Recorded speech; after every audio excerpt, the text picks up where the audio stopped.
오늘 복된 주일입니다. 오늘 하루도 우리 하나님께 온전한 예배자가 되시고 또 성도 간에 또 위로하시고 또 격려하시고 또 함께 말씀을 나누시는 그런 복된 하루가 되실 수 있기를 주님의 이름으로 우리 축원합니다.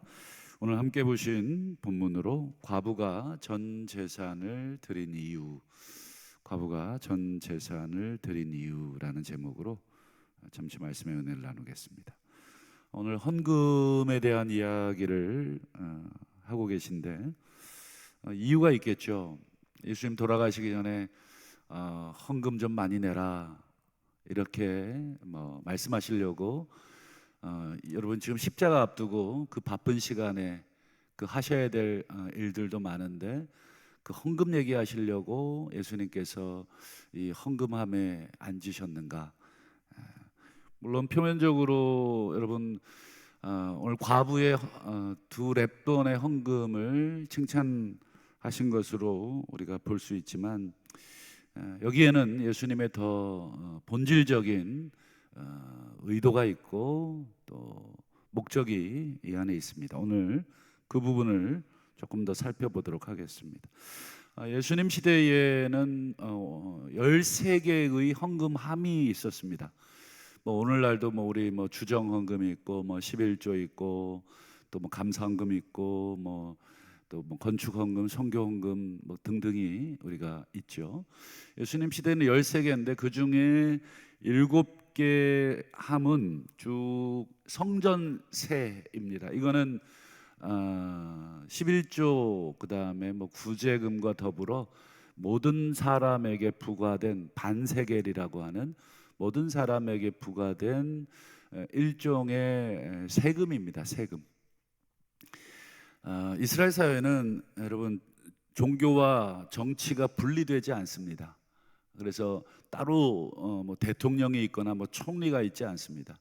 대제사장이 대통령도 되고 종교 지도자도 되고 총리도 되고 다 됩니다. 그렇기 때문에 따로 국가에 내는 세금이 있고 그다음에 성전에 내는 세금이 따로 있지는 않습니다. 이 성전세 자체가 국가 전체를 운영하는 세금이기도 하고 그리고 이 종교를 또 하나님을 섬기는 그런 종교를 지탱하는 그런 세금이기도 합니다. 그리고 나머지 6개는 각각 목적 헌금함이라 그래서 우리처럼 선교 헌금함 이렇게 되어 있습니다. 그래서 거기에는 성전 유지를 위한 헌금함이 있고 그리고 구제를 위한 헌금함도 있고 등등 이 6개는 그런 목적으로 헌금함이 비치가 되어 있습니다. 그런 헌금함이 이제 쭉 연결되어 있고 거기에 들어가는 입구에 여인들의 뜰에 있기 때문에 누구든지 볼 수 있고 누구든지 또 헌금함을 하게 되어 있습니다. 그래서 헌금함이 어떻게 되어 있냐면 입구가 좀 넓고 밑에가 좀 좁습니다. 그리고 전체가 또 이 굴이나 철로 되어 있습니다. 그 당시엔 지폐가 없이 다 동전이기 때문에 그 안에 들어가는 그 동전 소리가 어느 정도 들리게 되어 있습니다. 그래서 약간 나팔처럼 이렇게 생긴 헌금함입니다. 1절을 한번 보실까요? 예수께서 눈을 들어 부자들이 헌금함에 헌금 넣는 것을 보시고. 눈을 들어 보셨다. 여러분 예수님이 그냥 보셨다 이렇게 표현해도 되는데 눈을 들어 보셨다, 눈을 들다라고 하는 것은 우리 영어로 말하면 보다라고 하는 게 여러 가지가 있는데 이 눈을 들어 본다는 것은 주목해서 보다, 의도적으로 보다 이런 뜻입니다.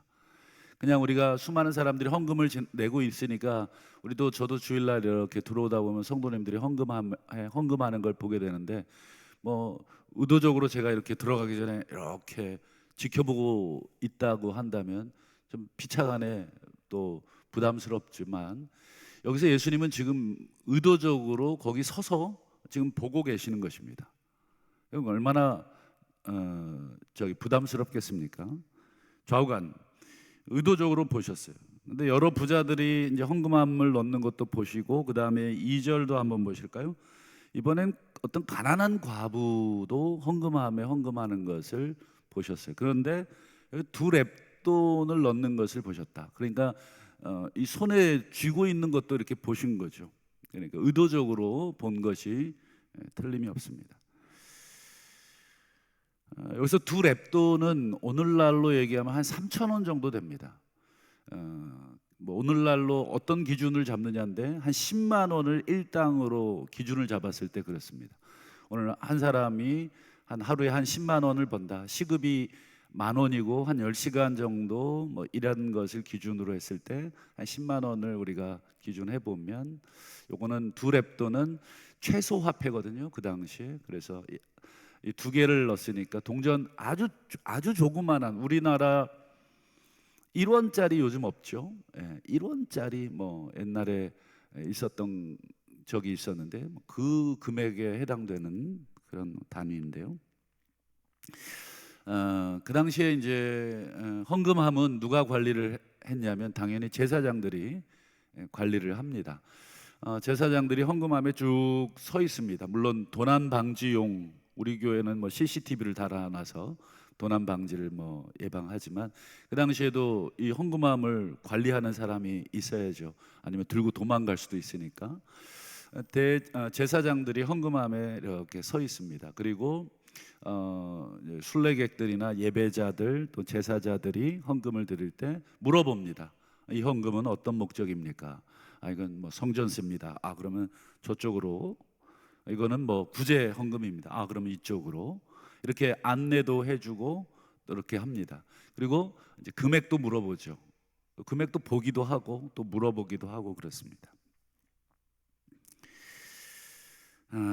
이 두 종류의 헌금을 이제 예수님이 보시고 이제 평가를 하십니다. 3절을 보시죠. 이르시되 내가 참으로 너희에게 말하노니 이 가난한 과부가 다른 모든 사람보다 더 많이 넣었다. 이 가난한 과부는 두 랩돈, 아주 최소 금액의 랩돈을 두 개 넣은 거죠. 3,000원 정도. 그 이하일 수도 있고 어쨌든 이 오늘날에 10만 원으로 환산했을 때 3,000원이니까 그 당시 기준으로 더 낮을 금액이었을 겁니다. 근데 다른 모든 사람 앞에 부자들이 뭐 더 많이 넣겠죠. 뭐 10,000원도 넣고 뭐 20,000원도 넣고. 그런데 예수님이 이 여인이 더 많이 넣었다는 거예요. 뭐 우리가 평가 지표로 말한다면 정량 평가가 아니라 정성 평가를 하신 것이죠. 뭐 금액을 평가하신 게 아니라 어떤 마음을 평가하신 것인데 4절을 한번 보실까요? 왜 이런 평가를 하셨는가? 돈의 액수를 말한 게 아니라 이 상황을 좀 설명합니다. 저들은 풍족한 중에 헌금을 했지만 이 과부는 가난한 중에 자기가 가지고 있는 생활비 전부를 넣었다. 자, 여기서 이제 우리가 오늘 중요한 이 말씀의 결론입니다. 예수님이 지금 생활비 전부를 넣은 것을 칭찬하신 것인가? 그러면 부자들은 생활비 전부를 안 넣었기 때문에 혼난 것이고 이 과부는 생활비 전부를 넣었기 때문에 정성적 측면에서 굉장히 훨씬 더 두 랩돈이지만 그녀에게는 두 랩돈이 아니라 생활비 전부라고 하는 그것이기 때문에 칭찬하셨는가? 만약에 예수님이 그 과부를 칭찬하실 의도라면 그 당시에 있는 동네 과부들은 다 생활비를 다 넣어야 되겠죠. 근데 예수님이 설마 생활비 전부를 다 내라, 이 가난하지만 생활비 전부를 다 내라 그랬을까? 우리가 질문해 보고 싶은 것은, 질문을 또 해야 되는 것은 뭐냐면, 그러면 왜 이 가난한 과부는 두 랩돈이 전 재산이었는데 왜 두 랩돈을 다 드렸을까? 여러분, 한 랩돈만 드리면 안 되나요?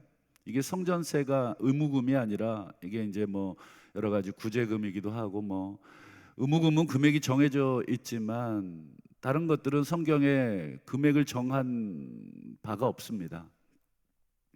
근데 왜 두 랩돈, 생활비 전부였던 두 랩돈을 드렸는가? 거기에는 이 배경이 있습니다. 그 당시에 이제 종교 지도자들이 당연히 성전세는 여러분 반세겔이라고 하는 정해진 금액이 있고 또 11조는 당연히 10분의 1 정해진 금액이 있지만 다른 것들은 정해진 금액이 없어요. 알아서 자유롭게 낼 수 있도록 하는데, 그러다 보니까 들쭉날쭉 형편없이 헌금하는 사람도 있어요. 그래서 오늘날로 말하면 우리 당회가 모여가지고 뭘 결의하냐면 최소한의 헌금 액수를 좀 결정을 합시다, 이렇게 된 것입니다. 최소한의 헌금 액수, 그게 두 렙돈입니다. 두 렙돈. 야, 두 렙돈 정도는 할 수 있지 않겠냐, 두 렙돈 정도는. 그래서 두 렙돈이 최소한의 헌금 금액으로 정해진 것이고, 그게 일률적으로 모든 사람에게 최하 헌금액으로 정해진 것입니다. 그러다 보니까 오늘 이 과부가 두 렙돈밖에 없는 거예요. 그런데 헌금의 최소 금액이 얼마냐면 두 렙돈이잖아요. 두 렙돈 이하는 제사장들이 이렇게 보고 있으니까 이걸 이렇게 갖고 안 보이게 이렇게 집어넣지 않는 이상은 제사장들 앞에서 넣어야 되고 하는 것입니다. 그러니까 여기서 이 여인이 두 렙돈을 넣은 것은 정말 나는 두 렙돈밖에 없지만 정말 하나님을 사랑하는 마음을 다 표현하고 싶습니다. 물론 그랬을 수도 있을 것입니다. 제가 이 당시에 지금 이 내용, 그녀의 마음까지는 모르지만 그랬을 수도 있겠지만, 그 당시에 모든 문화 관행을 우리가 연구하고 종합해서 이 본문을 들여다보면 그녀는 생활비 전부였던 두 렙돈을 최소한의 요구받은 헌금으로 드릴 수밖에 없는, 소위 말해서 그 당시 분위기가 두 렙돈을 드릴 수밖에 없도록, 그렇게 생활비 전부를 드릴 수밖에 없도록 강요받은 것이죠. 그렇다면 이제 예수님이 정말 하고 싶은 얘기가 여기 있습니다. 그렇게 최소한의 금액을 정해서 가난한 부자들에게 두 렙돈은 정말 그냥 지나가다가 사탕 하나 사 먹을 돈이지만, 이 여인에게 두 렙돈은 생활비 전부였기 때문에, 여러분 그 당시에 동네가 작아요. 이 여인이 가난한 과부인지 아닌지 누구든지 다 압니다. 우리도 교인들이 많이 있지만 우리 좀 교회 일에 관심이 있고 신앙생활을 오래 한 사람들은 서로 형편을 어느 정도 알죠. 이분은 어느 정도 경제적인 형편이다, 이분은 도움을 받아야 될 사람이다, 아니다는 것을 대충 압니다. 그러니 여러분, 이 당시에 가난한 과부들, 특별히 가난한 사람은 눈에 더 띕니다. 그렇기 때문에 여러분, 두 렙돈밖에 없다는 걸 다 알고 있는데, 여러분 아무리 당회에서 두 렙돈을 헌금하도록 결정을 했어도 그 전 재산이 두 렙돈뿐인 여자에게 두 렙돈을 받아야 되나요? 아니죠. 우리 하나님이 그런 하나님은 아니십니다.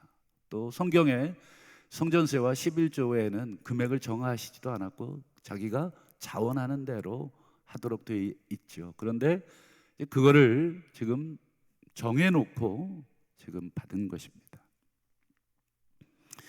여러분, 그렇다면 그렇게 받은 헌금을 여러분 목적에 맞게 잘 사용하면 문제가 없습니다. 제사장의 몫으로, 그리고 성전 보수 비용으로, 또 구제 비용으로 등등 그 목적에 맞게 잘 사용하면 되는데, 여러분 실제로는 어떻게 했습니까? 그들이 우리 지난 20장 47절을 한번 보실까요? 그들은 과부의 가산을 삼키며, 이렇게 되어 있습니다. 그러니까 오늘 본문은 앞에 20장 47절하고 연결되어 있는 본문입니다. 과부 이야기가 계속 나오잖아요. 이 과부들은 사실 성경의 고아, 가난한 자, 나그네 과부는 구제의 대상입니다. 하나님이 그들에게는 곡식을 받을 게 아니라 그들에겐 곡식을 풀어서 줘라 할 구제의 대상들인데, 그 가난한 과부에게조차도 이 최소한의 헌금액을 정해지고 그것을 받도록 강요했으니, 이 전 재산이 두 렙돈뿐인 이 여자는 오히려 구제를 받아야 되는데 이걸 드릴 수밖에 없는, 그래서 그 여자는 생활비 전부를 지금 드린 것입니다. 자의 반 타의 반 드리게 된 것입니다. 그러면서 예수님께서 이 여인의 헌금도 물론 칭찬하셨지만 정말 하고 싶은 말은 과부의 가산을 삼키는 자들을 책망하신 것입니다. 이 삼킨다라고 하는 이 단어가 이 마태복음 13장 4절에도 사용이 되는데, 똑같은 단어인데 이 씨 뿌리는 자의 비유에서 길가에 뿌려진 씨앗을 더러는 새들이 와서 먹었다. 이게 삼킨다 이런 뜻입니다. 개인이 그냥 꿀꺽해 버린 것입니다. 말씀을 맺겠습니다. 여러분, 오늘 과부가 전 재산을 드린 이유는 뭐 아름답게 해석할 수 있어요. 정말 자신의 모든 것을 다 드리고 싶어서 정말 이거 드리고 죽자. 난 물질로 뭐 돈으로 사는 사람이 아니라 하나님으로 사는 사람이다. 물론 이거 칭찬하실 수도 있겠지만 오늘 이 전체적인 문맥이나 그 당시의 분위기를 통해서 우리가 알 수 있는 것은 종교 지도자들이 정해놓은 그 헌금액을 맞출 수 있었지만 맞추자 보니 그 전 재산이었던 그 과부의 헌금까지도 강요하고 있었던 그들. 더 심각한 것은 그것을 목적에 따라서 잘 사용하는 것이 아니라 삼켜버린, 즉 착복해버린, 개인의 용도로 그것을 헌금을 착복해버린 것을 지금 책망하는 것입니다. 그래서 예수님께서 계속 서기관들이나 그리고 또 대제사장들을 계속 외식하는 자들, 그들은 긴 옷을 입고 다닌다. 그리고 시장에서 사람들의 인사를 받고 잔치의 높은 자리에 앉고, 겉보기에는 어떻습니까? 권력과 권위와 그리고 모든 것을 다 가지고 있지만 실제로는 그들은 과부의 과산을 삼키고 있었고, 그리고 외식으로 길게 기도하고 있었고, 외식으로 길게 기도했다는 건, 기도는 그 당시에 종교적인 행사니까 뭐 예배, 기도, 모든 어떤 종교적인 활동을 다 외식적으로 하고 있었던 것입니다. 다른 사람들에게 보여지기 위해서, 그리고 다른 사람을 정죄하기 위해서 그런 종교적인 모든 것들을 하고 있는 것입니다. 여러분, 왜 우리 신앙생활 잘하는 사람들 중에 신앙생활 못하는 사람들 정죄하는 분들이 많죠. 쟤는 왜 뭐 기도도 안 해, 쟤는 예배도 안 드려.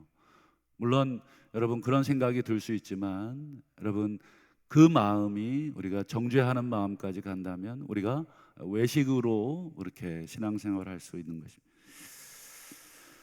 오늘 바라기는 우리의 신앙생활이, 우리의 종교가 과부의 과산을 삼키는, 즉 개인적으로 이 종교를 이용하고 자신의 권위를 높이고 그리고 자기의 어떤 힘을 행사하는 종교가 아니라, 우리가 하나님의 자비로우심과 같이 정말 그 율법의 정신과 같이 나는 제사를 원하지 않고 자비를 원한다고 하는 그 참된 말씀의 정신을 구현해내는 우리의 신앙생활이 될 수 있고, 또 우리의 종교가 될 수 있기를 주님의 이름으로 축원합니다. 기도하시겠습니다.